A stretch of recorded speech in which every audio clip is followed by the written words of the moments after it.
explose. Mhm. Donc, vous voyez comment, par contre, le prophète, lui, a exploité l'expertise d'un expert de guerre. Et ça, par rapport à Dakar aussi, c'est un peu la négligence des risques symboliques aussi, en quelque sorte. Hein. Le fatalisme. Oui, effectivement. Alors, mais Imam, vous avez toujours un lien en rapport avec le Sénégal et la fonction politique.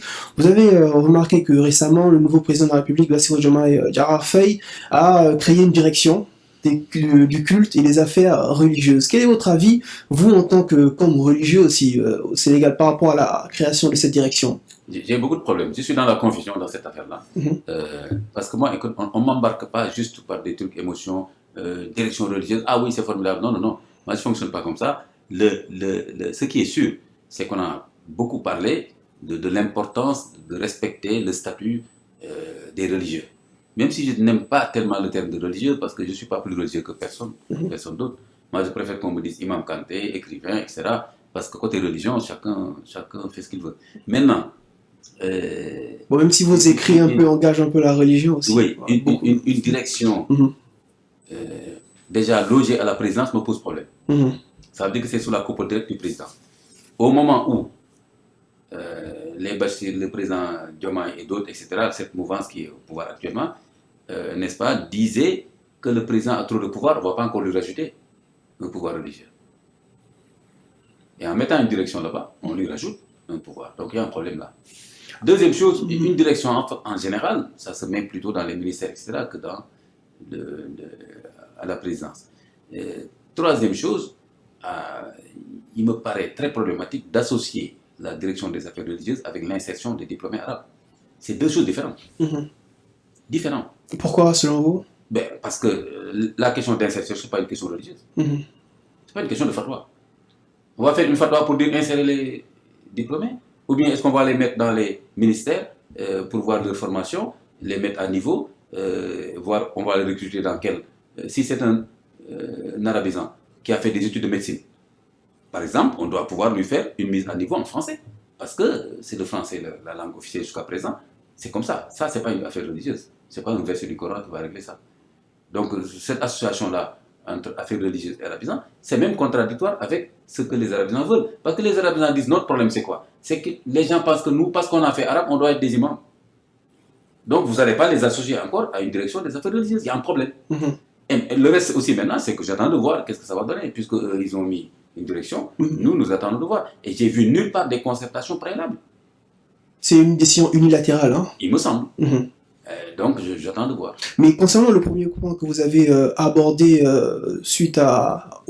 concernant les trois points de divergence par rapport à la création de cette direction, selon vous, la création de cette direction pourrait être, le président pourrait avoir une main mise sur les hommes religieux? Oui. En quelque sorte. Ben oui. En tout cas, il m'est mis sur la direction, puisque c'est lui qui l'a créé et l'a logé à la présidence. En général, on loge à la présidence des choses sensibles. C'est Abdoulaye Wade en particulier, mais ce n'est pas seulement lui, qui avait commencé à loger des choses à la présidence. L'ANOCI. Après, ça lui a coûté le pouvoir d'ailleurs. Si Abdoulaye Wade avait su que loger l'ANOCI et le donner à son fils va lui faire perdre le pouvoir, il ne l'aurait pas fait. Il faut faire très attention. Donc, la direction. Moi, ce que les gens discutaient, c'était ce serait bien d'avoir une sorte de conseil supérieur islamique. Ça n'a rien à voir avec une direction religieuse à la présidence. C'est une institution indépendante de la présidence. Et cette institution, je ne sais pas, qui n'est pas supérieure à l'institution du président, mais qui est quand même autonome et qui pourrait avoir un rôle de conseil. Mais on ne parle pas de direction logée à la présidence. Donc, vous voyez, les choses... L'autonomie, vous y tenez, hein?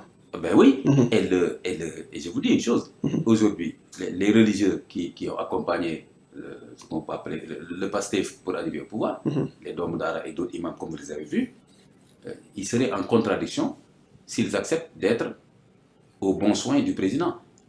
Parce que c'est parce qu'ils ont exercé leur liberté de dire que le président sortant posait des actes qu'on pouvait critiquer islamiquement parlant, comme par exemple la question LGBT et d'autres questions. Donc, il ne doit pas dire maintenant, nous allons nous loger maintenant au palais, et ce qui veut dire que nous allons respecter un peu les desiderata du président de la République, qui ne sont pas toujours, et ça ne sera jamais toujours conforme, n'est-ce pas, aux intérêts de l'islam et des musulmans. Et de toute façon, ça ne marchera pas. C'est-à-dire que si le président aurait envie de mettre la main sur les religieux, ça ne fonctionnera pas. Vous savez pourquoi? Parce que déjà, le président Macky Sall l'a payé cher. Il n'a pas pu interdire un discours parallèle religieux, même s'il a eu certains marabouts, certaines associations d'imams qui ont essayé de faire le travail pour lui. Ça n'a pas fonctionné.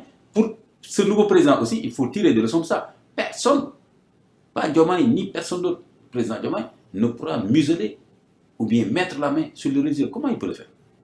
Dans l'état actuel du Sénégal, ce n'est pas possible. Ils ne pourront pas empêcher un imam, un prédicateur, ou bien même un khalife général peut être en colère sur certaines choses et dire je ne suis pas d'accord. Donc il ne faut même pas essayer d'aller dans cette direction-là, parce que l'intelligence sociale même et politique ne conduit pas à ce genre de comportement. Ce serait fatal pour le régime. D'accord. Alors, c'est plus dangereux que de museler la société civile non religieuse et la société politique. D'accord.